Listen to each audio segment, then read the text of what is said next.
¿Qué tal, amigos? ¿Cómo están?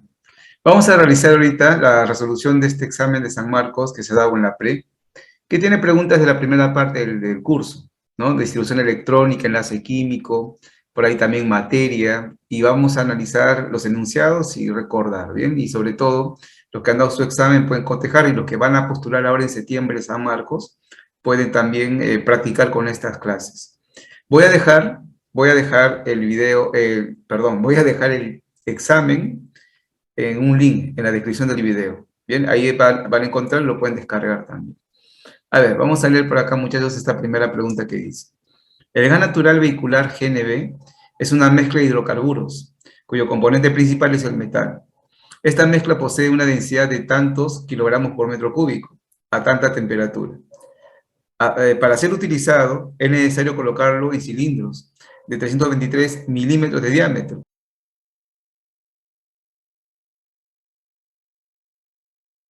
Bueno, muchachos, recordemos que una magnitud es una propiedad de los cuerpos materiales que se puede medir con un instrumento de laboratorio de medición. Entonces, por ejemplo, acá yo tengo este lápiz y una magnitud sería su longitud. Otra, su masa, si lo pongo en una balanza. Otra magnitud podría ser, de repente, la presión que ejerce, ¿no? En un lugar cuando está apoyado, etcétera, etcétera. Entonces, para eso recordemos, había magnitudes llamadas básicas. Esas magnitudes básicas, debemos recordar, cuando se juntan entre sí, cuando se combinan, van a originar a las magnitudes denominadas derivadas. Las magnitudes básicas también se llaman magnitudes fundamentales. ¿Cuáles eran? Recordemos, estaban, muchachos, la masa. También encontramos aquí el tiempo, una magnitud básica también. Otra magnitud básica que recordamos, a ver, muchachos, era la longitud, ¿sí? Que se puede medir en metros, centímetros, milímetros. También tenemos por aquí, muchachos, la cantidad de sustancia, que es el mol. Tenemos la intensidad de corriente. La intensidad de corriente que se mide en amperios. Tenemos también la temperatura, una magnitud básica. Y finalmente, muchachos, tenemos la llamada intensidad luminosa, que se mide en candelas. No es muy utilizado, pero sí es parte de las magnitudes básicas. Ya, cuando estas magnitudes básicas se combinan entre sí, van a dar origen a las llamadas magnitudes derivadas. Vamos a citar algunas de las derivadas, pero las básicas sí deben estar en su mente, porque ya cuando me dan una magnitud distinta, ya sé que no es básica, y sé que va a ser, muchachos, una magnitud derivada. Por ahí tenemos como ejemplo, muchachos, de magnitud derivada a la velocidad, que en general se calcula como la distancia recorrida entre el tiempo, ¿no?, que también demoró en avanzar un móvil, un objeto.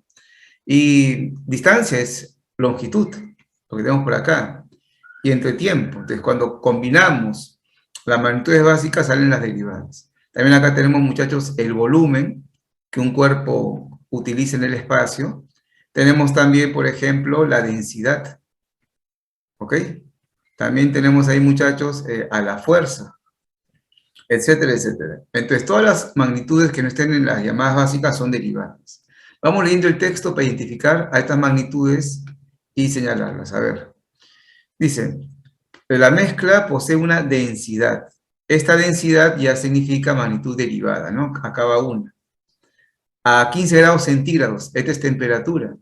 Esta es una magnitud básica. Para ser utilizado es necesario colocarlo en un cilindro de tantos milímetros de diámetro. El diámetro es una longitud, se mide en milímetros en esta oportunidad, es una magnitud básica. Una capacidad de 20 litros. El litro, lo recuerda, era unidad de volumen. Así que acá tenemos una magnitud derivada, muchachos. Y una masa de tantos kilogramos. Masa es una magnitud básica, siendo su máxima presión de tantos megapascales. La presión no está en las básicas, es una magnitud derivada. Respuesta, muchachos, tenemos 3 de cada caso. Bien, por lo cual la clave vendría a ser la D. Muy bien. Vamos a ver la siguiente pregunta. Bien, muchachos, dice ahora sí. El cianuro de hidrógeno, HCN, es una sustancia gaseosa que es usada en las famosas cámaras de gas, siendo muy tóxico para los seres vivos aún a concentraciones muy bajas. Con respecto al compuesto HCN, indica el valor de verdad de las siguientes proposiciones. Datos de electronegatividad para cada elemento que esté en el compuesto. Viendo lo que plantean amigos, están pidiendo por los enlaces covalentes, polaridad de los enlaces y la famosa regla del octeto. Estamos en el tema de enlace químico. Y específicamente, como tengo en la fórmula HCN, solo elementos no metálicos, ahí tenemos enlace covalente. ¿Qué voy a hacer? Voy a armar la estructura, ¿no? Entonces, acá vamos a escoger un átomo central, que si recordamos la teoría, siempre es carbono, si está en la molécula, ¿no? Y los demás átomos lo van a rodear, hidrógeno y nitrógeno. El H, grupo 1 la tabla, un electrón de valencia. El carbono, muchachos, grupo 4, 4 electrones de valencia. Con eso participará en la formación de enlaces. Y el nitrógeno, como recordamos, grupo 5, tiene 5 electrones de valencia. Listo, muchachos. Comenzaremos a hacer los enlaces. ¿Qué buscamos? La regla del octeto. Pero sabemos que el H no llega al octeto, ¿no? Es un elemento que solo comparte su electrón desapareado, llega a tener 2 y así él es estable. Tiene el llamado dueto, le dicen, ¿no? El carbono acá tiene 4, más 1, 5, le faltan 3 para el octeto, y acá los desapareados se comparten con el nitrógeno. El carbono de esa manera tendría su octeto. Ha llegado a tener acá en total 8. Y el nitrógeno también, amigos, tenía 5, 6, 7 y 8, ¿no? Ya tienen su octeto. Lo simbolizamos, a ver, de una forma más abreviada. Cada par enlazante con una línea, ¿no? Entonces acá tenemos un par enlazante y acá tenemos entre carbono y nitrógeno 3. Y acá quedaría un par libre que lo mantengo como puntitos. Y esto. A ver, analicemos lo que plantea. Dice la 1, posee 2 enlaces covalentes. La respuesta es, a ver, entre hidrógeno y carbono hay un enlace covalente llamado simple, ¿no? Estamos aplicando la clasificación de los enlaces. Un enlace simple. Genial. Ahora, entre carbono y nitrógeno, profesor, acá hay 3 enlaces, ¿no, muchachos? Este grupo es un enlace nada más, pero llamado un enlace triple, ¿ok? Entonces, el enlace es aquella atracción fuerte, esa fuerza de atracción que surge entre los átomos. Y acá hay un enlace simple nada más, y acá hay un enlace triple. Entonces, si la pregunta es por el número de enlaces que tiene esta molécula, son solo 2. Si la pregunta fuese número de pares enlazantes, ahí habría 4 pares enlazantes, pero habla de los enlaces, y tenemos solo 2. Enlace simple y enlace triple. Por lo cual la primera, muchachos, es verdad. Vamos a la segunda. El enlace carbono-hidrógeno tiene mayor polaridad que el carbono-nitrógeno. ¿Cómo evaluamos la polaridad de los enlaces? Ahí usamos la llamada diferencia de electronegatividades. Cada elemento tiene su electronegatividad. 2,1, acá tenemos 2,5, y acá tenemos, muchachos, 3. Datos que están ahí en la pregunta. Y lo que tenemos que hacer ahora es solo restarlo. La famosa variación, diferencia de electronegatividad. Y el que obtenía, ¿no?, el enlace de mayor diferencia de electronegatividad era el enlace más polar. Vamos a restar. Claro, se resta el mayor menos el menor número, ¿no? No vamos a restar menor menos mayor, sale negativo. Y este es positivo. 2,5 menos 2,1, 0,4. Acá en este enlace, carbono-nitrógeno, 3 menos 2,5, 0,5. Conclusión, donde hay mayor diferencia de electronegatividad, el enlace va a ser más polar. Si me preguntan por la polaridad de los enlaces, diremos que el enlace triple, carbono-nitrógeno, es más polar que el enlace carbono-hidrógeno. La segunda sería, muchachos, falso. Y vamos a la última. La molécula cumple con la regla del octeto. Muchachos, para que una molécula cumpla con la regla del octeto, todos los átomos que están ahí dentro deberían tener el octeto. ¿Ok? Entonces, ojo, no es complicado. Yo tengo acá mi estructura de Lewis. Ya la hemos armado. Ahora voy a evaluar cómo es el octeto para cada átomo que está dentro. El nitrógeno sí tiene octeto. Tiene en total 8 como contamos. El carbono también, al compartir, ya tiene en total en su entorno 8 electrones de valencia. Pero el hidrógeno no. Tiene solo 2. ¿No? 2 nada más. Como el H no cumple con el octeto, puedo afirmar que la molécula no cumple con el octeto, muchachos. Por lo cual la tercera dice que la molécula cumple con el octeto. Falso. Incorrecto. La clave sería A. Muy bien, amigos. Y tenemos ya una pregunta más. Vamos a la siguiente. Vamos a ver otra pregunta para avanzar. Vamos a la pregunta 87 que dice así.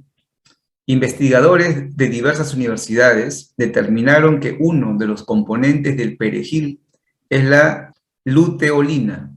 Una publicación realizada por SAC 2014 menciona ciertas propiedades de este compuesto, entre ellas la prevención del cáncer por ser un gran antiinflamatorio. Al respecto, marca la alternativa que contiene las ramas de la química involucradas en esta investigación. Entonces, muchachos, el texto nos habla de lo que ha descubierto algunos investigadores, ¿no? Con respecto a esta planta que es el perejil. Nos dice en una primera parte, clarito está en el dato, lo vamos a subrayar, que se encontró que dentro del perejil tenía un componente, que es la llamada luteolina, ¿no? Ya que está su estructura dibujada, ¿no? Y por otro lado me está planteando otro descubrimiento que dice que va a ser un compuesto para la prevención del cáncer, por ser un gran antiinflamatorio. Quiere que determinemos en esta investigación qué ramas de la química están involucradas. Primero, muchachos, cuando yo de un cuerpo material que nos rodea, en este caso el perejil es cuerpo material, investigo y luego logro encontrar lo que hay dentro de esto, encuentro sus componentes, por decirlo de esa manera, ¿no? Eso se hace en laboratorios con reactivos químicos y han encontrado que contiene una sustancia química bastante compleja que es la llamada luteolina. Entonces, cada vez que yo determino dentro de un cuerpo material lo que está presente, eso lo estudia la llamada química analítica. En base a análisis químicos, se encuentra lo que tiene dentro, ¿ok? Es un trabajo del químico, pero bastante difundido en laboratorios.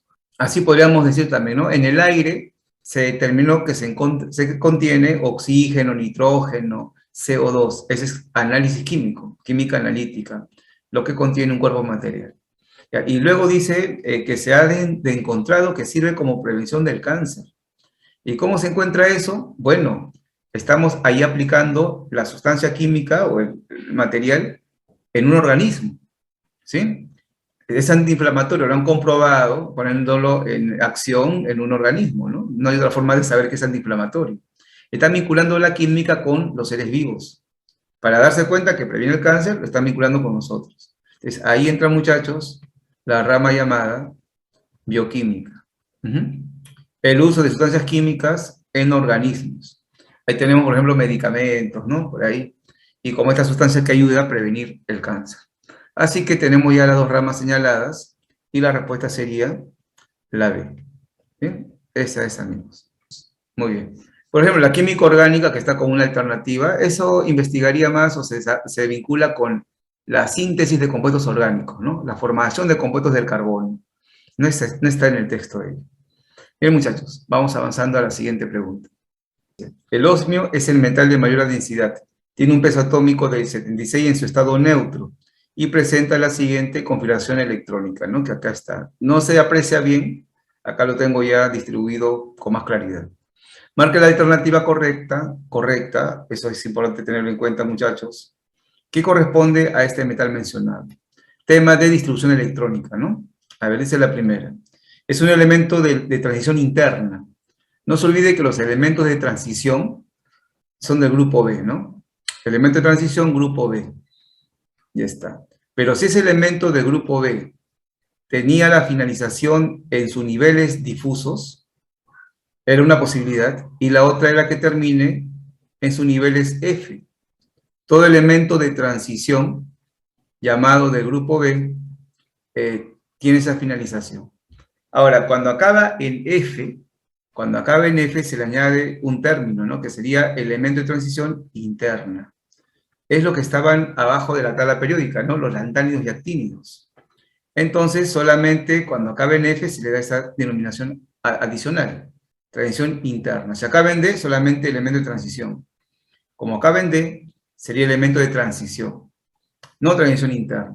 Por eso la primera alternativa, muchachos, estaría falso, ya incorrecto. Vamos a la siguiente. Por acá está la justificación de la B. Pertenece a la columna 6 de la tabla periódica. Hablar de columna es hablar de grupo. A ver, de una vez sacamos aquí una operación. Como tengo la distribución del osmio en su estado neutro, Acá podemos hacer la determinación del periodo primero. Y el periodo, ¿quién lo define? El mayor nivel de la distribución. Viendo acá los niveles, serían, muchachos, 6. Elemento del sexto periodo. Ahora, para saber el número de grupo en el cual se encuentra nuestro elemento químico, ¿qué hacíamos? Sumábamos lo siguiente. Cuando acababa en D, se hacía, ¿no?, la suma del número de electrones de los subniveles S y subniveles D de la parte final de la distribución. En este caso tenemos aquí el 6S2 y el 5D6. En medio de S y de D está el F, pero eso no se toma en cuenta, ¿no?, según esta teoría. Para ubicar un elemento que acabe en D, se agarra los subniveles S y D de la parte final. Si en medio de ellos aparece otro subnivel como el F, no lo considero. ¿Qué hacemos ahora? Sumamos los electrones de esa parte final, de S y de D. Saldría 8. Y sale 8, amigos, esto pertenece al grupo 8B. Es una ubicación clásica, 8B. Y si hablamos según la UPAC, que ya indica la columna, también sería la columna 8, ¿no? La columna 8 de la tabla. No sería la columna 6. Para que salga la columna 6, los electrones de ese conde debe salirme 6, lo cual no es. Entonces, esto sería, muchachos, falso también. La C. Está ubicado en el sexto periodo de la tabla periódica, ya, esa es la respuesta, ¿no? Estaba directo. El periodo lo indica el mayor nivel. Por lo cual, amigos, la respuesta sería la C de casa. Igualito justifiquemos la última. Dice, en la capa de valencia, el subnivel 6S tiene mayor energía. A ver, muchachos, la llamada capa de valencia a un elemento de transición que acaba en D, ¿ya?, la capa de valencia, porque si es del grupo A sería solo el mayor nivel, la capa de valencia. El grupo A es cuando acaba en S o en P, ¿verdad? Acaba en S o en P el grupo A. Pero cuando acaba en D, la capa de valencia es justo lo que hemos señalado. Su nivel char y además el subnivel D. Esa es la llamada capa de valencia, S con D de la parte final de la distribución. ¿Cuándo aplico eso? Cuando acabe en D, se coge esa parte. Bien, y dice que de la capa de valencia, el 6S tiene mayor energía, se refiere a la energía relativa, y la energía relativa es N más L. Aquí, para el 5D, que es parte de esa capa de valencia, la energía relativa sería nivel 5, para D, L vale 2, sería 7. Y para el 6S, energía relativa, nivel 6, y para S, el L vale 0, ¿recuerda? Y acá saldría, muchachos, 6. Por lo cual es falso, ¿no? De la capa de valencia decía que el 6S tiene mayor energía, no, el 5D tiene más energía. ¿Listo? Por eso ya concluimos, muchachos, que la clave es la C de casa. Listo, vamos a la siguiente pregunta. Esta pregunta la leemos y dice, el fósforo 32, ¿no?, tiene un número atómico de 15 y es utilizado en el laboratorio como radiomarcador del ADN y proteínas. Con respecto al átomo neutro, ¿ya?, con respecto al átomo neutro de fósforo, determina el valor de verdad de los siguientes enunciados. Entonces, a ver, vamos a agarrar al átomo neutro de fósforo. Sería por acá, muchachos, ahí está, P. Esta rayita 32, este guión 32 es el número de masa. Ahí tiene, eso indica el número de masa. Número atómico es el Z, ¿no? Vale 15. Ya tenemos aquí, muchachos, para el átomo neutro su A y el número atómico. ¿Qué se cumplía en un átomo neutro, recordamos? Que es un átomo que no tiene carga, muy bien. ¿Y por qué no tiene carga? Porque el número de protones es igual a la cantidad de electrones. Y el número de protones, muchachos, es el Z, ¿no? Es el número atómico. Así que ahí recordarán su mnemotecnia, la palabra PES, para recordar un átomo neutro. Bien, para responder las preguntas, vamos a analizar aquí las partículas fundamentales del fósforo. A ver, el número de protones, que sería igual a la cantidad de electrones, y que hemos dicho es igual al Z, ¿no? Sería en este caso, muchachos, ahí está 15, número atómico. Es una igualdad cuando es neutro. La cantidad de neutrones se hallaba restando el A menos el Z. De inmediato, 32 menos 15, nos sale entonces 17. Y se acabó. A ver, respondamos. En su núcleo presenta 15 protones, 17 neutrones y 15 electrones. Ya, las cantidades están bien. Hay 15 protones, 15 electrones en el átomo, 17 neutrones. Correcto, pero no puede ser que en su núcleo, acá dice, en su núcleo, tenga jóvenes electrones. Eso es falso. Los electrones pertenecen a la llamada zona extranuclear. En el núcleo solo había protones y neutrones. Por lo cual la primera está incorrecta. Ojo, y hay que leerlo con cuidado. ¿Eh? Vamos a la 2. Tiene menor cantidad de electrones que el azufre 16 menos 2. Bueno, acá tenemos el fósforo 15, 32 como dato, y quiere que lo comparemos con el azufre 16, carga menos 2. Este es un anión, ¿verdad? Número de electrones, como está el neutro, es 15, ya sabemos. Y acá, ¿cuántos electrones tenemos, muchachos? La carga negativa indica que ganó electrones, ¿no? Es un anión. Y tenía 16, ha ganado 2, tendría 18, ¿no? Por lo cual, dice el fósforo, menor cantidad de electrones que el azufre, es verdadero. Este es verdad. ¿Sí? Él lo está corroborando. Y la última, la tercera, nos dice, forma un catión trivalente al ganar 3 electrones. Jóvenes, por definición, un catión se forma cuando se pierde electrones, ¿sí? No cuando va a ganar. Eso malogra la alternativa, ¿no? La hace incorrecta, ¿ok? Así que este es falso. Un catión se obtiene cuando se pierde, no cuando se gana. Si se gana sería un anión. Muy bien, por lo cual la clave vendría a ser, muchachos, falso, verdadero, falso. Y marcamos la D de Dios, ¿de acuerdo? Tenemos ya una pregunta más. Vamos a otra, vamos avanzando. Bien, esta pregunta nos dice así. El alnico es una aleación utilizada en la fabricación de magnetos permanentes y está compuesto principalmente por hierro, cobalto, aluminio y níquel. Tenemos el número atómico de cada uno de los elementos. También puede contener cobre, Z29, y en ocasiones titanio, número atómico 22. Si el penúltimo electrón del átomo neutro de una de estas especies químicas tiene los números cuánticos 3, 2, menos 1, menos 1 medio, determine la identidad de dicho elemento.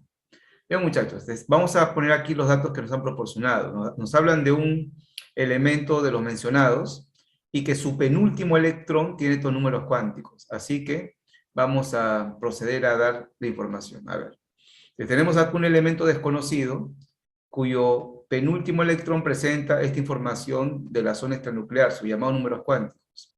Bien, amigos, para conocer la identidad de un elemento, hay que conocer su llamado número atómico, el Z. Hay que saber ese dato. Pero como el átomo es neutro, el texto lo dice, entonces el Z, que indica el número de protones, también va a ser igual a la cantidad de electrones. Si conozco la cantidad de electrones, tengo el número atómico del elemento, porque el átomo es neutro, y conoceré su número atómico, y con eso voy a ver a qué clave le corresponde, ¿no? A qué elemento le corresponde. ¿Y cómo hallo la cantidad de electrones? Conociendo la distribución electrónica. Y para eso, esta información del penúltimo electrón me va a ayudar. Vamos a ver dónde se encuentra el penúltimo electrón, muchachos. Como sabemos, los números cuánticos están dados en este orden, ¿no? El principal, secundario, número cuántico magnético y número cuántico de spin.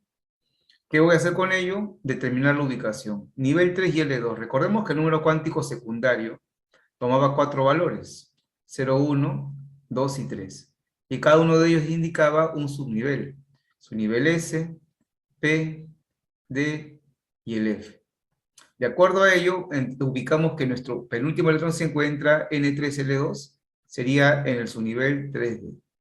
Ya está. Pero dentro de cada subnivel hay orbitales. Y en los D tenemos, como recordaremos, 5 orbitales, los cuales tenían su numeración, que era el justo número cuántico magnético ML. El del medio, muchachos, es 0.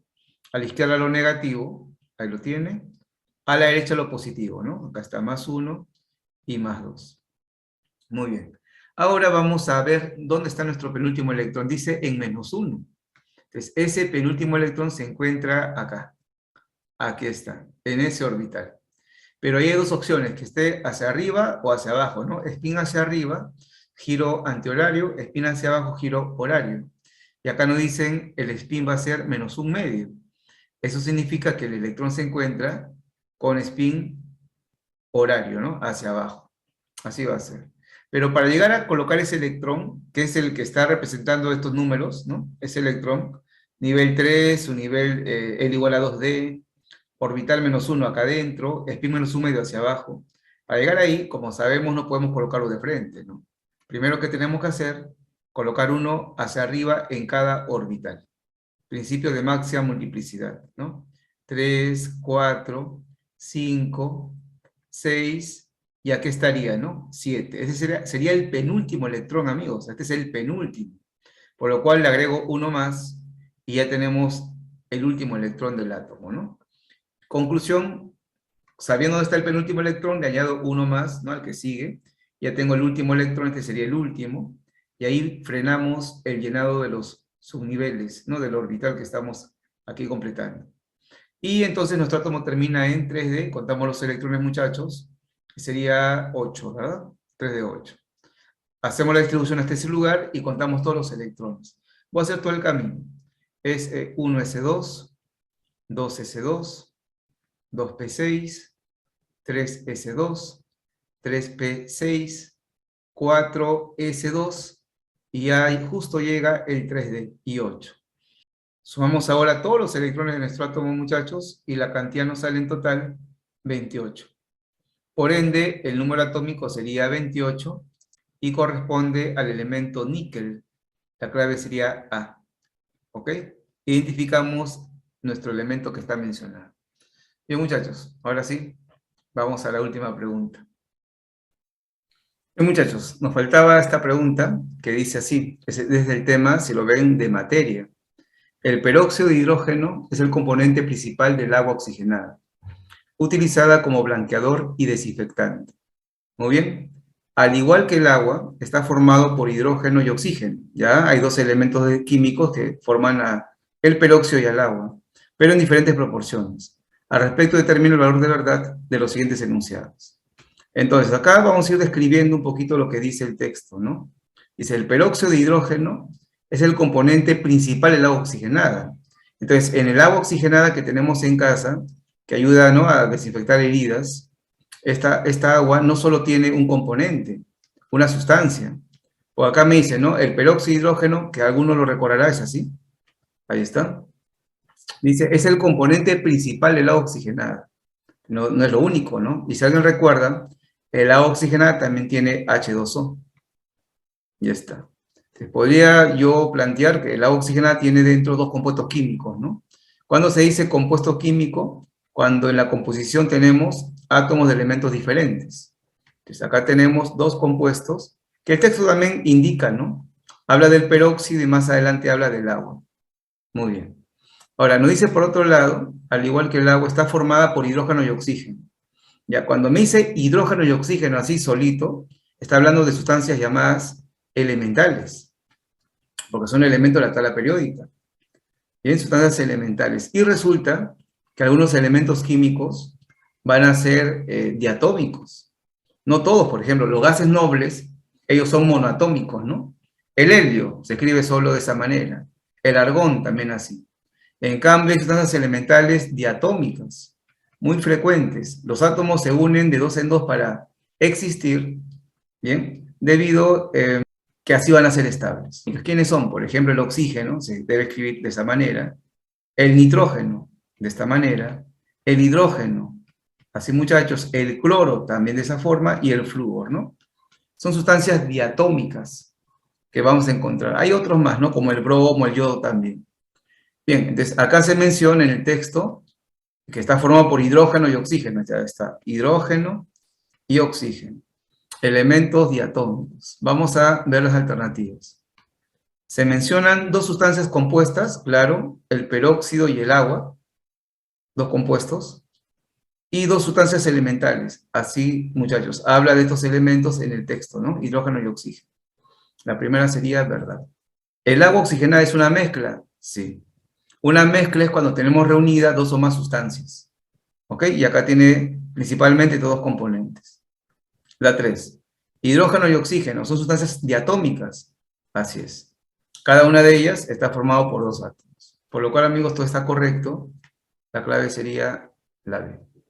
Bien, muchachos, finalizamos la clase del día de hoy. Bien, estas preguntas, véanlas, repásenlas y van a postular a San Marcos u otra universidad. Es un buen repaso. Bien, y cualquier duda que tenga por ahí, lo deje escrito en los comentarios y veremos cómo lo ayudamos. Bien.